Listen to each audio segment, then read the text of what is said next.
मित्रों नमस्ते। एक और नई कविता कक्षा 10वीं में सीबीएसई बोर्ड की कक्षा 10वीं में कवि नागार्जुन की एक कविता है, यह दंतुरित मुस्कान। उसी कविता को आधार बनाकर मैंने ये कविता लिखी है। इसमें इस कविता का भाव यह है कि जब 6-7 महीने के बच्चे के दांत निकल रहे होते हैं तो उस बच्चे की मुस्कुराहट कैसी होती है, तथा साथ ही में मेरी बेटी जब 6 महीने की थी उसके दांत निकल रहे थे और मेरी माताजी के दांत उखड़ रहे थे, तो दादी और पोती दोनों के दांत निकल रहे थे। बस दोनों का भाव अलग है, तो उसी दोनों विचारों को यहाँ संकलित करते हुए मैंने कविता लिखी जिसका शीर्षक है दांत निकल रहे हैं।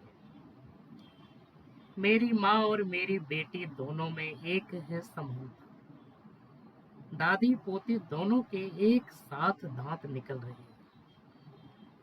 दादी पोती दोनों का मुंह बना हुआ है पोपला, जब दोनों हंसते हैं तब हवा हो जाती है फुस।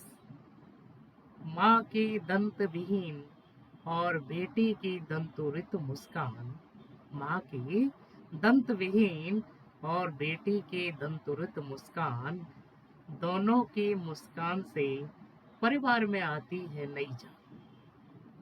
बस अंतर है दादी के मुख से दांत निकल रहे हैं और बेटी के मुख के अंदर दांत निकल रहे हैं। इन दोनों की मुस्कुराहट पर निर्मोही है बलिहारी। इन दोनों की मुस्कुराहट पर निर्मोही है बलिहारी। दोनों की परस्पर हटखेलियां लगे हैं बड़ी दुलारी। दोनों की परस्पर हटखेलियां लगी हैं बड़ी दुलारी। मेरी माँ और मेरी बेटी दोनों में है एक समानता, दादी पोती दोनों के एक साथ दांत निकल रहे हैं, एक साथ दांत निकल रहे हैं। धन्यवाद।